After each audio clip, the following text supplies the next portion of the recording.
Всем привет! В разгар сезона клубники предлагаю вам приготовить рулет с клубникой.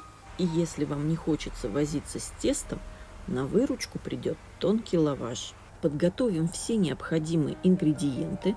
Также нам понадобится бумага для выпекания. И прежде всего включаем духовку и разогреваем ее до 180 градусов. Клубнику моем, обсушиваем, удаляем зеленые хвостики.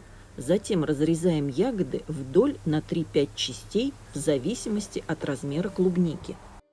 Взбиваем яйцо вилкой. В удобной миске смешиваем вилкой до однородной массы творог, сметану, сахар и ванильный сахар. Листы лаваша раскладываем на стол с небольшим нахлестом друг на друга и смазываем творожной массой. Рядами раскладываем клубнику и сворачиваем все рулетом.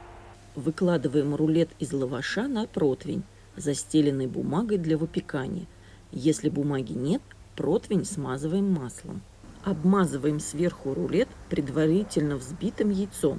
Запекаем в духовке, нагретой до 180 градусов, 10-15 минут. Должна образоваться красивая золотистая корочка. Все, наш рулет готов. Разрезаем на порционные куски и подаем. Можно его есть в теплом и холодном виде. Всем приятного аппетита. Пока-пока.